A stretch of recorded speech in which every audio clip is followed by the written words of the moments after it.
சகோதரர்களே, அல்லாஹ் தஆலா இந்த பூமியில் மனிதனை படைக்கிறான். படைத்து எண்ணற்ற அவனுக்கு தேவையான நிறைய விஷயங்களை இந்த பூமியில் வைத்திருக்கிறான். நிறைய அருள்கொடைகளை வைத்திருக்கிறான். இந்த அருள்கொடைகளுக்காக மக்கள் ஓடிக்கொண்டே இருக்கிறார்கள். ஓடி அந்த அருள்கொடைகளை பெற்றுக் கொள்கிறார்கள்.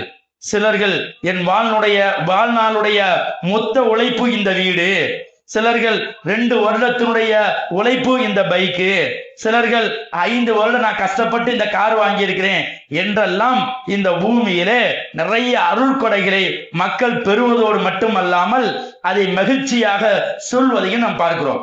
அல்ஹம்துலில்லாஹ், இது நல்ல விஷயம்தான். அல்லாஹ் தஆலா இந்த பூமியில நமக்கு நிறைய அருள்கொடைகளை வழங்கி இருக்கிறான். அந்த அருள்கொடைகளை பெறுவதற்காக வேண்டி நாம் உழைக்கிறோம். ஆனால் அல்லாஹ் தஆலா இன்னொரு அருள்கொடையை வழங்கி இருக்கிறான். அந்த அருள்கொடை நம்மை விட்டு சென்று விட்டால் இந்த உலகத்தையே மொத்தமாக கொடுத்தாலும் கூட அந்த ஒரு அருள்கொடையை திரும்ப பெறவே முடியாது. அல்லாஹ் ஒரு அருள்கொடை நமக்கு வழங்கி இருக்கிறான். அந்த அருள்கொடை ஒருவேளை நம்மை விட்டு சென்று விட்டால் இந்த உலகம் மொத்தத்தையும் கொடுத்தாலும் கூட அந்த அருள்கொடை என்ன செய்ய முடியாது, திரும்ப பெறவே முடியாது. அது என்ன அப்படின்னா, கடந்து விட்ட ஒரு நிமிடம், கடந்து விட்ட ஒரு நொடி, கடந்து விட்ட ஒரு நாள், நம்மை விட்டு கடந்து சென்ற ஒரு நாளோ ஒரு மாதமோ ஏன் ஒரு நிமிடம் ஒரு நொடியும் கூட நாம் இந்த உலகத்தையே கொடுத்தாலும் கூட என்ன செய்ய முடியாது, பெற்றுக்கொள்ள முடியாது. பெற்றுக்கொள்ள முடியுமா? இந்த ஜும்மாவுக்கு நான் லேட் ஆயிட்டேன் சார், ஒரு நிமிஷம் அப்படின்னா அந்த 1 நிமிஷம் திரும்ப வருமா? 12:59 முடிஞ்சுன்னா முடிச்சுதான், இனி ஒண்ணுதான். இந்த திரும்ப 12:59 வரணும்னா நீங்க அடுத்த வாரம் வரைக்கும் காத்திருக்கணும். இந்த நாளே வரணும்னா அடுத்த மாசம் வரைக்கும் காத்திருக்கணும். ஆக ஒரு நிமிடம் ஒரு நொடி நம்மை விட்டு கடந்து சென்று விட்டால் அந்த கடந்து விட்ட அந்த நொடியை இந்த உலகத்தை கொடுத்தாலும், லட்சங்களை கொடுத்தாலும், கோடிகளை கொடுத்தாலும் நிச்சயமாக பெறவே முடியாது. அதுதான் காலம். அல்லாஹ் ஒவ்வொருவருக்கும் இந்த அருள்கொடையை வழங்கியிருக்கிறான்.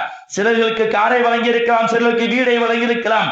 ஆனால் அல்லாஹ் தஆலா இந்த நேரம் என்ற அருள்கொடைகளை அவர் ஆரோக்கியமாக இருந்தாலும் சரி, ஆரோக்கியமற்றவராக இருந்தாலும் சரி, ஏழையாக இருந்தாலும் சரி, வசதியானவனாக இருந்தாலும் சரி, அல்லாஹ் அனைவருக்கும் ஒரே மாதிரியாக நேரங்களை தந்திருக்கிறார். இது ஒரு மிகப்பெரிய அருள்கொடை. இந்த அருள்கொடையை உணர்ந்து கொள்வதற்கு இதுதான் அழகிய உதாரணம். சென்று விட்ட ஒரு நிமிடத்தை நம்மால் எவ்வளவு பணம் கொடுத்தாலும் பெற முடியாது. அப்படின்னா அல்லாஹ் தஆலா அவ்வளவு வேல்யூயான, யாராலும் காசு கொடுத்து வாங்க முடியாத, யாராலும் விலை கொடுத்து பெற முடியாத மிகப்பெரிய சொத்து தான் நேரங்கள். அந்த நேரத்தை அல்லாஹ் நமக்கு தந்திருக்கிறான். அதனாலதான் அல்லாஹ் தஆலா குர்ஆன்ல சொல்றான், வல் அஸ்ர், காலத்தின் மீது சத்தியமாக. அந்த சூராவு பேரே என்ன? சூரத்துல் அஸ்ர், காலம். காலம் என்ற ஒரு அத்தியாயத்தை அல்லாஹ் வைத்திருக்கிறான். வல் அஸ்ர், காலத்தின் மீது சத்தியமாக. இன்னல் இன்சான லஃபீ குஸ்ர், நிச்சயமாக மனிதன் நஷ்டத்தில் இருக்கிறான். இந்த காலம் எவ்வளவு வேல்யூயானது என்பதை புரிந்து கொள்ளாதவன் தான் இந்த மனிதன். அதனாலதான் அதிகமான மக்கள் இப்படித்தான் இருக்கிறார்கள் என்பதற்காக அல்லாஹ் சொல்லுகிறான், நிச்சயமாக மனிதன் நஷ்டத்தில் தான் இருக்கிறான். அப்படின்னா எல்லோருமே நஷ்டம் தானா? லாபம் பெற்றவங்க உலகத்துல யாருமே இல்லையா அப்படின்னா ஒரு சில சாதார்களை சொல்கிறான். இல்லல்லதீன ஆமனு, யார் ஈமான் கொண்டு, வஅமிலு ஸாலிஹாத்தி, நல்ல காரியங்கள் ஈடுபட்டு, வதவாஸவ் பில் ஹக்கி, உண்மைக்காக வேண்டி உதவி செய்து, வதவாஸவ் பிஸ் ஸப்ரி, பொறுமைக்காக வேண்டி யார் உதவியாக இருக்கிறார்களோ இவர்களை தவிர அப்படின்னு அல்லாஹ் சொல்றான். காலத்தின் மீது சத்தியமாக மனுஷன் நஷ்டத்துலதான் இருக்கிறான். ஆனாலும் கூட இந்த 4 சாரார் ஈமான் கொண்டு, இது எல்லாம் மொத்தமாக வச்சுக்கணும், ஈமான் கொண்டு நல்ல அமல்களில் ஈடுபட்டு நல்ல விஷயத்துக்கு உதவி செய்தது, பொறுமையோடு யார் இருக்கிறாரோ இவர்தான் வெற்றி பெற்றவர். இவர்களை தவிர மற்றவர் அனைவரும் தோல்வி அடைந்தவர் தான். அதனாலதான் இமாம் ஷாஃபி ரஹ்மத்துல்லாஹ் சொல்லுவாங்க, இந்த அத்தியாயத்தை பற்றி சொல்லும்போது அல்லாஹ் தஆலா காலத்தை பற்றி நேரடியாக இந்த ஒரு அத்தியாயத்தில் தான் சொல்கிறான். ஆனால் இந்த ஒரு அத்தியாயமே போதுமானது. இந்த ஒரு அத்தியாயமே நாம் அனைத்தையும் விளங்கிக் கொள்வதற்கு போதுமானது என்பதற்காக அல்லாஹ் தஆலா இந்த காலத்தின் சம்பந்தமாக பேசுகிறான். இது மட்டுமா, அல்லாஹ் தஆலா சொல்கிறான், வல் ஃபஜ்ர், விடியற்காலை மீது சத்தியமாக என்று காலத்தை சுட்டி காட்டி சத்தியம் செய்கிறான். அதுக்கடுத்து சூரத்து வல் லைல், இரவின் மீது சத்தியமாக, வல்லுஹா அந்த பகல் நேரத்தின் முற்பகலின் மீது சத்தியமாக, வஷம்ஸ் சூரியன் மீது சத்தியமாக என்றெல்லாம் அல்லாஹ் தஆலா என்ன செய்யறான், சத்தியம் செய்கிறான் என்று சொன்னால் காலத்தினுடைய வெகுமதியை, காலத்தினுடைய முக்கியத்துவத்தை நாம் உணர வேண்டும் என்பதற்காகத்தான் அல்லாஹ் தஆலா காலங்கள் சம்பந்தப்பட்டதிலே இப்படிப்பட்ட சத்தியத்தை அல்லாஹ் செய்கிறான் என்பதை நாம் புரிந்து கொள்ள வேண்டும். இந்த உலகத்துல நாம் படைக்கப்படுகிறோம் என்று சொன்னால் எதற்காக வேண்டி படைக்கப்பட்டிருக்கிறோம்? அல்லாஹ் சொல்கிறான் 23வது அத்தியாயத்துடைய 115வது வசனம், அப்ப ஹசிபத்தும் அன்னமா ஹலகனாக்கும் அபதம் வ அன்னக்கும் இலைனா துஜஊன், நாம் உங்களை வீணாக படைத்தோம் என நீங்கள் எண்ணிக்கொண்டிருக்கிறீர்களா? அப்ப ஹசிபத்தும் அன்னமா ஹலகனாக்கும், உங்களை நான் சும்மா வெறுமன படைச்சிட்டு இருக்கிறேன்னு நினைக்கிறீர்களா? வ அன்னக்கும் இலைனா துஜஊன், நிச்சயமாக நீங்கள் எங்கள்கிட்ட திரும்பி வந்துதாகணும். ஆக உங்களுக்கு சில அவகாசம் தான். இந்த பூமியில் ஒருவர் 50 வருடமோ 60 வருடமோ 30 வருடமோ வாழ்கிறார் என்று சொன்னால் அது அல்லாஹ் நமக்கு கொடுத்த அவகாசம். அந்த அவகாசத்தை நம்ம வீணாக்கி இருக்கக்கூடாது. சும்மா ஒண்ணு இந்த பூமிக்கு அனுப்பல. அல்லாஹ் என்ன செய்யல, நான் சும்மா இருக்கிறேன், ஃப்ரீயா இருக்கிறேன், அப்படி நான் என்டர்டைன்மெண்ட் பண்ணிட்டு இருக்கிறேன் என்று நாம சொல்றோமா இல்லையா? இதற்காக வேண்டி அல்லாஹ் நம்மளை அனுப்பல. 23வது அத்தியாயத்துடைய 115வது வசனத்துல நம்ம பார்க்கிறோம். அதே மாதிரி இப்படி இந்த பூமியில நம்ம அவகாசம் தர்றாங்க. இந்த அவகாசத்தினுடைய முடிவு எப்ப வரும்னு தெரியாது, எப்படி வரும்னு தெரியாது, திடீர்னு வரும். அல்லாஹ்க்கு தான் தெரியும். இந்த பூமியில் நம்மளை அனுப்புவான், அது எப்ப அனுப்புறான்னு அல்லாஹ்க்கு தான் தெரியும், எப்ப எடுக்கிறான்னு அல்லாஹ்க்கு தான் தெரியும். அல்லாஹ் சொல்கிறான், ஒமா தத்ரி நஃப்சும் மாதா தக்ஸிபு கதா ஒமா தத்ரி நஃப்சும் பி ஐயி அர்தின் தமூத், நாளை என்ன சம்பாதித்தோம் என்பதை யாரும் என்ன செய்ய முடியாது, அறிந்து கொள்ள முடியாது. எங்கு மரணிப்போம் என்பதையும் யாரும் அறிந்து கொள்ள முடியாது. 31வது அத்தியாயத்துடைய 34. ஆக இந்த பூமியில நம்ம சும்மா அனுப்பல அப்படின்னு அல்லாஹ் ஒரு இடத்துல சொல்றான். இன்னொரு இடத்துல எப்ப நான் உங்களுக்கு மௌத்தை தருவோம் அப்படிங்கிறது உங்களுக்கு தெரியாதுங்கிறான். அப்படின்னா நமக்கு கொடுக்கப்பட்ட காலம் எவ்வளவு என்பது நமக்கு தெரியாது. அதான் காலம் ரொம்ப முக்கியமானது. எவ்வளவு காலம், 50 வருஷமா 10 வருஷமா 20 வருஷமா அல்லாஹ்க்கு தான் தெரியும், நமக்கு தெரியாது. அதனால நமக்கு கிடைக்கிற எந்த நேரமாக இருந்தாலும் அந்த நேரத்தை பயனுள்ளதாக ஆக்கிக் கொள்ள வேண்டும். ஏன்னா நமக்கு எண்டனுடைய டைம் தெரியாது, எப்ப எண்டு நமக்கு தெரியாது. ஒரு ஆஃபர் அறிவிக்கிறாங்க, இத்தனை நாளுக்குள்ளனா இத்தனை நாள் இருக்கு, கடைசி நாள் போயிடலாம். இன்னைக்கு கூட ஹஜ்ஜுக்கு அப்ளிகேஷன் கொடுக்கறதுடைய கடைசி நாள். ஒருவேளை பண்ணாதவங்க கூட இன்னைக்கு போய் எல்லா ப்ரூஃபை வச்சு கொடுத்துடலாம். தெரியாம இருந்துச்சுன்னா, நேத்தே முடிஞ்சு போய் இருந்துச்சுன்னா நம்ம கை செய்தோமா இல்லையா? அன்புக்குரியவர்களே, அல்லாஹ் தஆலா வெறுமனே நம்மளை படைக்கல, இந்த பூமியில ஒரு காரணத்தோட தான் அனுப்பிச்சிருக்கிறான் அப்படின்னு அல்லாஹ் சொல்றான். அதே மாதிரி அந்த காரணத்தை முடிக்கிறதுக்கு உனக்கு அவகாசம்லாம் கிடையாது. அவகாசம் இருக்குது, ஆனா எப்போ வரைக்கும்ங்கிறது உனக்கு தெரியாது. எப்போ வரைக்கும்னு உனக்கு தெரியாது என்றால் நாம் எப்படி இருக்க வேண்டும் என்பதை இந்த 2 வசனங்களையும் ஒன்று சேர்த்து புரிந்து கொள்ள வேண்டும். அதனாலதான் அல்லாஹ் சொல்லுகிறான் 2வது அத்தியாயத்தினுடைய 147வது வசனம், ஃபஸ்தபிகுல் கைராத், நல்ல விஷயங்களை முந்திக் கொள்ளுங்கள், தள்ளிப்படக்கூடாது. தொழுகலாம், உடனே தொழுக வேண்டியதுதான். திக்ர் செய்யலாம், உடனே திக்ர் செஞ்சிட வேண்டியதான். ஒரு தர்மம் செய்யலாம், உடனே செஞ்சிட வேண்டியதான். நம்ம எல்லாம் பார்ப்போம், நிறைய பேர் வாக்குறுதி கொடுப்பாங்க, பள்ளிவாசலுக்கு நான் ஃபேன் வாங்கி தரேன் அப்படின்னு. உண்மையிலேயே அப்புறம் பொய்யெல்லாம் சொல்லியிருக்க மாட்டாரு, உண்மையா தான் சொல்லியிருப்பாரு. ஆனா அதுக்கடுத்து அவர் என்ன செய்வாரு, கொஞ்சம் பொறுங்க பாய், கொஞ்சம் பொறுங்க பாய், கொஞ்சம் பொறுங்க பாய் 10 தடவை சொல்லுவாரு. கேட்கிறவன் என்ன செய்வாரு, இவருடைய 10 தடவை கேட்டாச்சு, நம்ம பேசாம சும்மா இருந்துடலாம் அப்படின்னு விட்டுருவார்.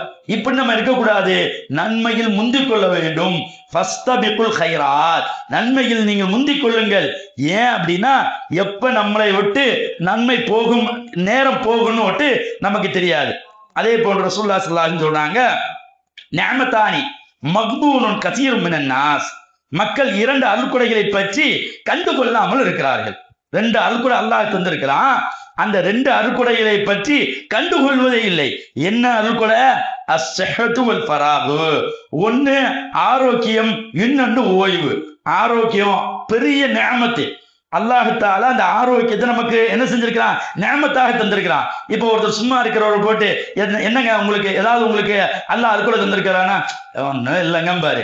ஆனா அன்னைக்கு அவரு அதே ஆளை ஒரு நாள் நல்ல காய்ச்சல் இருக்கும்போது கேளுங்க, அல்லாஹ் காய்ச்சல் தாங்க முடியல, இது சரியானா எனக்கு நல்லா இருக்குமே, இதுக்கு முன்னாடி எந்த அருள்குறை இல்லைன்னு சொன்ன அவரே இந்த காய்ச்சல் போனா போதும், இந்த சளி ஒண்ணுமில்ல, சளி தனியா வரப்போகுது, அதுக்கு மூக்கு சளியை பிடிச்சி இழுத்துக்கிட்டு அந்த கட்சியை வச்சுக்கிட்டு அப்படியே அவருக்கு கேன்சர் வந்ததை விட அவர் ரொம்ப கஷ்டப்படுறாங்களா இல்லையா? அப்பா முடியலப்பா இந்த ஜலதோஷம் வந்துகிட்டுன்னு சாதாரண ஒரு ஜலதோஷம் தான், அந்த ஜலதோஷத்துக்கே நம்ம அந்த பாடு வர்றோம். அதனாலதான் ரசூலுல்லாஹி ஸல்லல்லாஹு அலைஹி வஸல்லம் சொல்றாங்க, இரண்டு அருள்கொடைகள், இந்த இரண்டு அருள்கொடைகளை மக்கள் கண்டுகொள்வதில்லை. ஒன்று ஆரோக்கியம், இன்னொன்று நோயே ஓய்வு. இந்த ஓய்வும் ஆரோக்கியம் அல்லாஹ் நமக்கு கொடுத்த அருள்கொடை. ஓய்வாக இருக்கும்போது சும்மா இருக்கக்கூடாது. சும்மா இருக்கிறேன் வார்த்தையை திக்ர் செஞ்சுட்டு இருக்கேன்னு சொல்லணும், குர்ஆன் ஓதிக்கிட்டு இருக்கேன்னு சொல்லணும். நான் சும்மா இருக்கிறேன் என்ற வார்த்தை ஒரு முஸ்லிம்கிட்ட இருந்து வரவே கூடாது. ஒரு முஸ்லிம்கிட்ட இருந்து நான் சும்மா நம்ம அப்படியே இருக்கிறோம், நமக்கு வேலை இல்லைன்னு வச்சுக்கங்களேன், சுப்ஹானல்லாஹ்னு சொல்றது நமக்கு ஏதாவது நஷ்டமா? அல்ஹம்துலில்லாஹ்னு சொல்றதுனால அது மனசுக்குள்ள, வாயில சொன்னா கூட வாய் வலிக்குதுன்னு கூட சில பேர் சொல்லலாம். அப்படி மனசுல கூட சொல்லலாம், சுப்ஹானல்லாஹ், அல்ஹம்துலில்லாஹ், அல்லாஹ் அக்பர் அப்படின்னு நம்ம ஒண்ணும் அப்படி சொல்லணுங்கிறத விட இன்னும் நினைக்கலாம், அல்லாஹ் பாரு எனக்கு இந்த பூமியில வாய்ப்பை தந்திருக்கிறான், அல்லாஹ் பாரு இந்த மரத்தை எவ்வளவு அழகா படைச்சிருக்கான், நம்ம நினைச்சா இந்த மரத்தை படைக்க முடியுமா, நம்ம நினைச்சா இந்த மாதிரி காத்து நம்ம வேலை வந்து படுது, நம்ம நினைச்சா இந்த காத்து வர முடியுமா, இப்படின்னு எப்போதுமே ஒரு இறை நினைவோடு தான் ஒரு முஃமின் இருக்க வேண்டும். அதே மாதிரி ரசூலுல்லாஹி ஸல்லல்லாஹு அலைஹி வஸல்லம் சொன்னாங்க, இஹ்தனிம் ஹம்ஸன் கப்ல ஹம்ஸ், 5க்கு முன்னால் 5ஐ நீ தேர்ந்தெடுத்துக் கொள்ளு. 5 விஷயம் இருக்கு, அந்த 5 விஷயம் வர்றதுக்கு முன்னாடி இன்னொரு 5 இருக்கு, அந்த 5ஐ நீ பற்றி பிடித்துக்கொள், அதை நீ விட்டு விடாத அப்படின்னு ரசூலுல்லாஹி ஸல்லல்லாஹு அலைஹி வஸல்லம் சொன்னாங்க. என்ன? வஃபராகக கப்ல ஷுகுலி, உன்னுடைய பணிகளுக்கு முன்னால் இருக்கக்கூடிய உன்னுடைய ஓய்வு. உனக்கு ஓய்வு, உனக்கு பிஸி வருதா இல்லையா, அதுக்கு முன்னாடி ஒரு ஓய்வு தருவான், அந்த ஓய்வு பயன்படுத்திக் கொள்ளணும். அந்த ஓய்வை நல்ல ஆரோக்கியமானதுக்காக வேண்டி, மன நிம்மதிக்காக வேண்டி அதை பயன்படுத்திக் கொள்ளணும். அதுக்கடுத்து ஹயாத்துக்கு கபல மௌத்துக்கு முன்னால் உள்ள உன் வாழ்வை நீ பற்றி பிடித்துக்கொள். நமக்கு கிடைச்சிருக்கிற இந்த வாழ்வை நம்ம பயனுள்ளதாக ஆக்கி கொள்ளணும். அதே மாதிரி ரசூலுல்லாஹி ஸல்லல்லாஹு அலைஹி வஸல்லம் சொன்னாங்க, லா தஸூல கதம அப்தின் யௌமல் கியாமா ஹத்தா யஸ்அலு அன் அர்பஅ, 4 கேள்விகள் கேட்காமல் நாளைக்கு மறுமையில ஒருவர் என்ன செய்ய முடியாது, அந்த இடத்தை விட்டு நவர முடியாது. மறுமையில அல்லாஹ் எல்லாத்தையும் விசாரிப்பானா இல்லையா? அந்த விசாரிக்கிற இடத்துல என்ன செய்ய முடியாது, அந்த இடத்தை விட்டு நவுன்ற முடியாது. அதுல அல்லாஹ் 4 கேள்விகள் வச்சிருப்பான். அதுல ஒரு கேள்வி என்னன்னா, வஅன் உமரிஹி ஃபீமா அஃப்னாஹு, உனக்கு நம்ம வாழ்வை தந்திருக்கிறோமா இல்லையா, உனக்கு இந்த உலகத்துல வாழ வாய்ப்பு தந்தமா இல்லையா, அந்த வாழ்நாளை எப்படி செலவழித்தாய் என்ற இந்த கேள்விக்கு பதில் இல்லாமல் ஒவ்வொரு நொடிக்கும், ஒவ்வொரு மணிக்கும், ஒவ்வொரு நாளுக்கும், ஒவ்வொரு வாரத்திற்கும், ஒவ்வொரு மாதத்திற்கும், ஒவ்வொரு வருடத்திற்கும் அல்லாஹ்விடத்தில் கணக்கு கொடுத்தே ஆக வேண்டும். அல்லாஹ்கிட்ட கணக்கு கொடுத்தே ஆகணும். ஆக அன்புக்குரியவர்களே, நம்மளுடைய இந்த வாழ்வு என்பது அல்லாஹ்கிட்ட நாம் கணக்கு கொடுக்க வேண்டிய ஒரு வாழ்வு. அதனால இந்த வாழ்வை நாம் திட்டமிட்டு சரியான முறையிலே கொண்டு செல்ல வேண்டும். ரசூலுல்லாஹி ஸல்லல்லாஹு அலைஹி வஸல்லம் சொன்னாங்க, கைருன் நாசி மன் தால அம்ருஹு வ ஹஸன அமலுஹு. ரசூலுல்லாஹி ஸல்லல்லாஹு அலைஹி வஸல்லம் சொன்னாங்க, மக்கள்ல சிறந்தவர் யார் தெரியுமா? யாருக்கு வாழ்நாள் அதிகமாக கொடுத்து நல்ல அமல் செய்வதற்கும் அதிகமான வாய்ப்பு யாருக்கு இருக்கிறதோ அவர்தான் மக்கள் சிறந்தவர். சில பேர் ரொம்ப வயசானவங்களும் இருப்பாங்க, ஆனா சின்ன வயசுல இருந்து தொழுதுகிட்டே இருப்பாங்க, நல்ல அமல்கள் செஞ்சுக்கிட்டே இருப்பாங்க. இப்படி யார் இருக்கிறாரோ அவர்தான் நீண்ட ஆயுளை பெற்று நல்ல அமல் செய்பவர் தான் அந்த மனிதர்கள் சிறந்தவர்.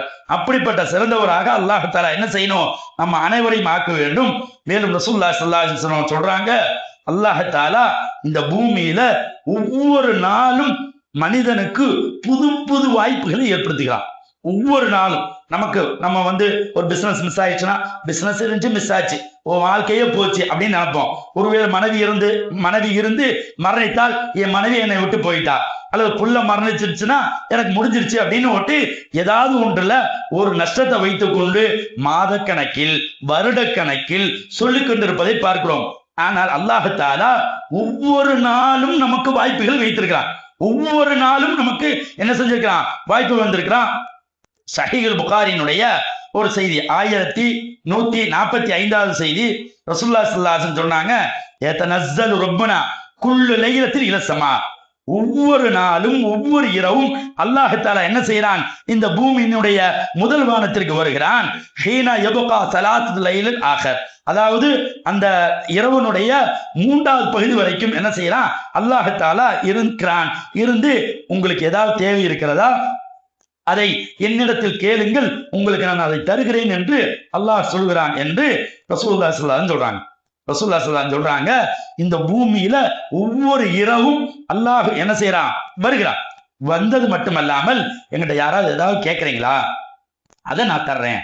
அதனால நம்ம ஏதாவது ஒரு காலத்துல ஏதாவது ஒரு நஷ்டத்தை அடைஞ்சிட்டா நம்ம கவலைப்பட தேவையில்லை, அதற்காக கை சேதப்பட்டு தேவையில்லை. எந்திரிச்சிட வேண்டியதான், தஹஜ்ஜுக்கு இரவுல எந்திரிச்சிட வேண்டியதான். எந்திரித்து அல்லாஹ்விடத்துல நமது பிரச்சனைகளை, நமது கோரிக்கைகளை சொல்ல வேண்டியதா. நிச்சயமாக அல்லாஹ் தஆலா ஒவ்வொரு நாளும் நமக்கு உண்டான வாய்ப்புகளை வைத்திருக்கிறான். ஆகவே அன்புக்குரியவர்களே, அந்த வாய்ப்பை நாம் பயன்படுத்திக் கொள்ள வேண்டும். ஒரு வருடத்தினுடைய வேல்யூ யாருக்கு தெரியும்னா, எக்ஸாம்ல தோத்து போன ஒரு மாணவன்கிட்ட போய் கேளுங்க, எக்ஸாம்ல ஃபெயிலா போன ஒரு மாணவன்கிட்ட போய் கேளுங்க, குறிப்பா நீட்ல மிஸ் ஆனவன்கிட்ட போய் கேளுங்க. ஒரு வருடம் ஃபுல்லா உழைச்சேன், ஒரு வருடம் ஃபுல்லா இரவு பகல் ஃபுல்லா கஷ்டப்பட்டு படிச்சேன், ஒரு சின்னதுல போயிருச்சு, அந்த கொஞ்ச நேரம் இருந்திருந்தா இன்னும் கொஞ்சம் டைம் கழிச்சிருந்தா எழுதியிருப்பேன், இப்படி போச்சே அப்படின்னு சொல்லக்கூடிய மாணவர்களினுடைய அந்த விஷயத்தில் தான் வருடம் எந்த அளவுக்கு வேல்யூன்னு அவங்கள்ட்ட கேட்டு தெரிஞ்சுக்கலாம். ஒரு மாதத்துடைய மதிப்பு எந்த அளவுக்கு வேல்யூ ஆனதுன்னு ஒரு குறை மாசத்தில் குழந்தை பெற்றெடுத்த ஒரு தாயிட்ட போய் கேளுங்க.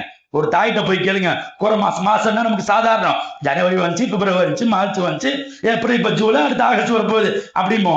ஆனால் ஒரு தாய் தான் குழந்தைய குறப்பிரசவத்துல பெற்றிருப்பாங்களா இல்லையா, அந்த பெண்ணிட்ட போய் கேளுங்க, மாதம் இன்னும் 1 மாசம் வயிற்றுல இருந்துச்சுன்னா எனக்கு எந்த பிரச்சனையும் இல்லையே, இந்த பாரு எப்ப பார்த்தாலும் இவனுக்கு காய்ச்சல் வருது, எப்ப பார்த்தாலும் ஒரு சின்னது வந்தா கூட இவனால தாங்க முடிய மாட்டேங்குது, இன்னும் ஒரு மாசம் வயிற்றுல இருந்திருந்தானா நல்லா இருந்திருப்பானே அப்படின்னு சொல்லக்கூடிய தாய் பார்ப்போம். ஆக ஒரு மாதத்தினுடைய வேல்யூ ஒரு தாய்க்கு தான் தெரியும், அவங்கள்ட்ட கேட்டுதான் நம்ம தெரிஞ்சுக்கணும். அதே போன்று ஒரு வாரத்தினுடைய வேல்யூ யாருக்கு தெரியும்னா, வார இதழுடைய ஆசிரியர்கிட்ட போய் கேளுங்க. அந்த வார அந்த இதழ்களை வெளியிடுவதற்குள் அவர்கள் அவ்வளவு பாடுபடுவார்கள். இப்படி ஒரு நாளினுடைய மதிப்பை ஒரு தினக்கூலின்னு கேளுங்க. இன்னைக்கு வேலைக்கு போனா தான் 500 ரூபாய் கிடைக்கும், அது கிடைச்சாதான் நான் என்ன செய்வேன், வீட்டுல சாப்பிட முடியும். இந்த ஒரு நாள் நான் வேலைக்கு போலேன்னா இந்த கஷ்டம் அந்த மாசம் ஃபுல்லா எனக்கு இருக்கும். 2 நாள் வேலைக்கு போலேன்னா இதை என்னால் ஈக்குவல் பண்ணவே முடியாது என்று தினக்கூலிகள் எவ்வளவு பேர் சொல்றதை நம்ம பார்க்கிறோம். ஆக ஒரு நாளுடைய வேல்வியை உங்கள்கிட்ட தெரிஞ்சுக்கலாம். ஒரு மணி நேரத்தினுடைய வேல்விய ஆபரேஷனுக்காண்டி காத்துட்டு இருக்கிறவங்கள்ட்ட நீங்க கேட்டா தெரிஞ்சுக்கலாம். அந்த 1 மணி நேரத்துக்கு, அரை மணி நேரத்துக்கு முன்னாடி கொண்டு வந்திருந்தா உங்க பிள்ளையை நாம காப்பாத்தி இருப்போம். அரை மணி நேரத்துக்கு முன்னாடி ரூஹு போயிருச்சு, ஆக்சிடென்ட் ஆச்சு, அந்த கை செத்து போச்சு, கை தனியா இருந்துச்சு, எடுத்துட்டு வந்தீங்க, சேர்த்திருக்கலாம். ஒரு அரை மணி நேரத்துக்கு முன்னாடி கொண்டு வந்தா கையை சேர்த்திருக்கலாம். ஹாஸ்பிட்டலுக்கு இருந்து நமக்கு தூக்கிட்டு ஓடும் கோயம்புத்தூருக்கு, இன்னொரு அரை மணி நேரத்துக்கு முன்னாடி வந்திருக்க மாட்டீங்களா, ஒரு 3/4 மணி நேரத்துக்கு முன்னாடி மட்டும் வந்திருக்க மாட்டீங்களான்னு டாக்டர் சொல்லுவாங்க. அப்பதான் நம்ம 1 மணி நேரத்தினுடைய வேல்யூ தெரியும். ஒரு நிமிடத்துல ட்ரெயினை விட்டுருப்போம், ஒரு நிமிடத்துல விமானத்தை விட்டுருப்போம், ஒரு நிமிடத்துல பஸ்ஸை விட்டுருப்போம். இதுதான் நமக்கு ஒரு நிமிடத்தினுடைய வேல்யூ நமக்கு காட்டி தரும். அதே மாதிரி ஒரு நொடி, ஒலிம்பிக்ல ஒரு நொடியில 2வது இடத்துக்கு போயிருப்பாப்ல. ஒரு நொடி தான், ஒரு நொடிக்கு முன்னாடி போயிருப்பவர் அவர் உலக சாம்பியனா இருப்பார். உலகத்தை எல்லாரும் அவரை பத்தி பேசுவாங்க. ஒரே ஒரு நொடி தான் பின்தங்கி இருப்பார், அவர் தோற்றவராக ஆயிடுவார். 2வது இடத்துக்கு போயிருப்பாரு, அவருக்கு வெள்ளி கப்பு தான். முன்னாடி ஒரு நொடி, ஒரே ஒரு நொடி முன்னாடி போனவர் தங்கப்பதக்கம் பெறுவார்.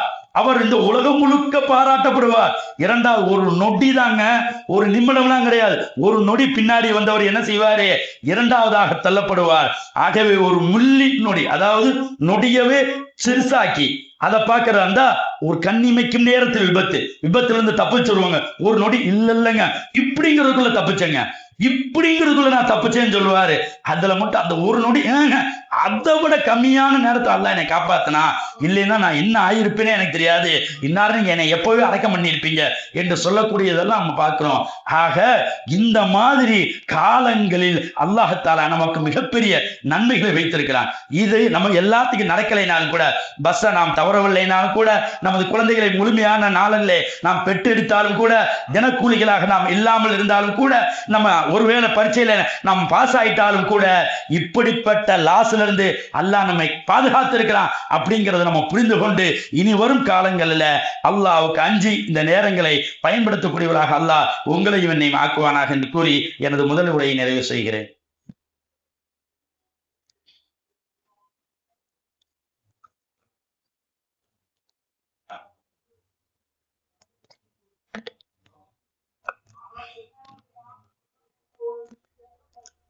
الحمد لله رب العالمين اللهم صل على محمد وعلى آل محمد كما صليت على إبراهيم وعلى آل إبراهيم إنك حميد مجيد اللهم بارك على محمد وعلى آل محمد كما باركت على إبراهيم وعلى آل إبراهيم إنك حميد مجيد. நேரம் என்ற தலைப்பிலே நேரம் சம்பந்தமாக அல்லாஹும் அல்லாஹ்வின் தூதரும் ஸல்லல்லாஹு அலைஹி வஸல்லம் சொன்னதை கேட்டு வருகிறோம். அப்படிப்பட்ட அந்த நேரத்தை பற்றி பேசுவதற்கு இன்னும் 3 நிமிடங்கள் தான் இருக்கிறது. நேரத்தை பற்றி பேசுறதுக்குண்டான நேரம் இன்னும் 3 நிமிடங்கள் தான். குறித்த நேரத்தில் தொழுகை நடைபெற வேண்டும். ரசூலுல்லாஹி ஸல்லல்லாஹு அலைஹி வஸல்லம் சொல்லுவாங்க, குன் ஃபித் துன்யா கஅன்னக கரீபுன் அவ் காபிர் சபீல். இந்த உலகத்தில் ஒரு அந்நியனை போன்று வழிபோக்கனை போன்று வாழு அப்படின்னு சொல்லுவாங்க. அதனால இந்த உலகத்துக்கு உண்டான வேல்யூவை கொஞ்சம் குறைச்சுக்கணும். இந்த உலகத்தை வெற்றி தேவைதான், அவசியம்தான். ஆனா மறுமையை அடகு வச்ச வெற்றி வேண்டாம், மறுமையை தூக்கி போடுற வெற்றி வேணாம். இந்த உலகத்துல வெற்றி அடையணும், மறுமையிலும் வெற்றியோட இந்த உலக வெற்றி தான் ஒரு சிறந்த வெற்றியாக இருக்கும். அதே மாதிரி காலையில் நீ இருந்தா, உமர் ரலியல்லாஹு சொல்லுவாங்க, நீ காலையில் எழுந்தால் மாலையை எதிர்பார்க்காதே, மாலையில் இருந்தால் காலை எதிர்பார்க்காதே, எப்ப மரணம் வரும் தெரியாது, அதனால எந்த நல்ல காரியத்தையும் தள்ளி போடாத அப்படின்னு சொல்லுவாங்க. அதே போன்று நன்மையான காரியங்களில் நாம் முன்கூட்டி தயாராக இருந்து கொள்ள வேண்டும். ரசூலுல்லாஹி ஸல்லல்லாஹு அலைஹி வஸல்லம் உங்களுக்கு தெரியும், ரசூலுல்லாஹி ஸல்லல்லாஹு அலைஹி வஸல்லம் மக்காவிலிருந்து மதீனாவுக்கு ஹிஜ்ரத் செய்தார்கள். ஹிஜ்ரத் என்பது ஒரு மிக பெரும் தலைப்பு. அந்த தலைப்பிலே உள்ள ஒரு முக்கியமான விஷயம் என்னன்னா, அந்த பயணத்துக்கு ஏற்ற ஒட்டகம் முன்கூட்டியே தயாரிக்கப்படுகிறது. அதற்கான திட்டமிடல்கள், ஏன்னா இந்த பக்கம் போனா இப்படி எதிரிகள் வருவாங்க, அப்படி போக முடியாது, நம்மளை பிடித்துக் கொள்வார்கள் என்று வழியெல்லாம் மாத்துறாங்க. அதற்கு கூட்டிட்டு போறதுக்கு வலிக்கு ஆள் வைக்கிறாங்க, உணவு எப்படி வரணும்னு ஒரு திட்டமிடல். இப்படியாக பல வகையான திட்டமிடல்கள் திட்டமிட்டு ஒரு வாரம் கழித்து தான் மதீனாவுக்கு போய் சேர்றாங்க. அவ்வளவு திட்டமிடல் அதுல வச்சிருந்தாங்க. நேரத்தை என்ன செஞ்சாங்க, அப்படி பயன்படுத்தினாங்க. இந்த மாதிரி நம்மளுடைய வாழ்க்கையில நம்ம என்ன செய்யணும், அழகான முறையில திட்டமிடணும். அதே மாதிரி உமர் இப்னு கத்தாப் ரலியல்லாஹு சொல்லுவாங்க, உங்களுடைய வாழ்க்கையை நீங்கள் கணக்கெடுத்துக் கொள்ளுங்கள், உங்களுக்கு கேள்வி கேட்கறதுக்கு முன்னாடி நீங்களே கேள்வி கேட்டுக் கொள்ளுங்கள் உமர் ரலியல்லாஹு சொல்லுவாங்க. அப்படியாக நம்முடைய வாழ்வை நாம் கேள்வி கேட்கணும். இந்த நாள் எப்படி போச்சு, இப்னு மஸ்ஊத் ரலியல்லாஹு சொல்லுவாங்க, எல்லாம் அரபியில சொன்னா டைம் ஆயிருக்காண்டி சுருக்கமா சொல்றோம். இப்னு மஸ்ஊத் ரலியல்லாஹு சொல்லுவாங்க, ஒவ்வொரு நாளும் சூரியன் மறையும் போது என் ஆயுள் குறைகிறது, நான் என்ன அமல் செய்தேன் என்று என்னை நான் கேட்டுக்கொள்வேன் என்று இப்னு மஸ்ஊத் ரலியல்லாஹு. ஒரு நாள் போச்சுன்னா நம்ம ஆயுள் ஒன்று குறைஞ்சி, இன்னைக்கு நான் என்ன அமல் செஞ்சேன் அப்படின்னு இப்னு மஸ்ஊத் ரலியல்லாஹு கேட்பாங்க. ஆக அன்புக்குரியவர்களே, இந்த காலம் அவ்வளவு பொன் போன்றது. இறுதியாக ரசூலுல்லாஹி ஸல்லல்லாஹு அலைஹி வஸல்லம் சொன்னாங்க, லா தசுப்புத் தஹ்ர், காலத்தை திட்டாதீர்கள். அல்லாஹ் சொல்வதாக சொன்னாங்க, ஃபைனல்லாஹு ஹுவத் தஹ்ர், நிச்சயமாக அல்லாஹ் தான் காலமாக இருக்கிறார், அல்லாஹ் தான் காலம். இந்த ஒரு நிமிடம் போச்சு, இந்த ஒரு நிமிடம் வந்துச்சு அப்படின்னா இது எல்லாம் யாரு, அல்லாஹ்வுடைய படைப்பு. அது அல்லாஹ் சொல்றான், நான் தான் காலம் என்று சொல்கிறான். அதனால காலத்தை என்ன செய்யக்கூடாது, என் கெட்ட நேரம் இப்படி நான் பண்ணிட்டேன் எனக்கு அப்படின்னு என்ன செய்யக்கூடாது, பேசக்கூடாது. அதுவும் குறிப்பாக முஸ்லிம்கள் இந்த சஃபர் மாதத்தை பீடை மாதம் என்று சொல்லிக்கொண்டு இந்த சஃபர் மாதத்துல பல வகையான மூட பழக்க வழக்கங்களை செய்வதை பார்க்கிறோம். அப்படி செய்வதற்கு மார்க்கத்தில் எந்த அனுமதியும் இல்லை.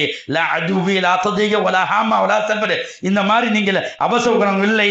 அதே மாதிரி இந்த மாசத்துல எந்த வகையான கெட்டதும் இல்லை என்று ரசூலுல்லாஹி ஸல்லல்லாஹு அலைஹி வஸல்லம் சொல்வதை நாம் பார்க்கிறோம். அதே பாண்டி ஜாகிலியா கால மக்கள் தான் இப்படிப்பட்ட பழக்கங்கள் இருந்தாங்க.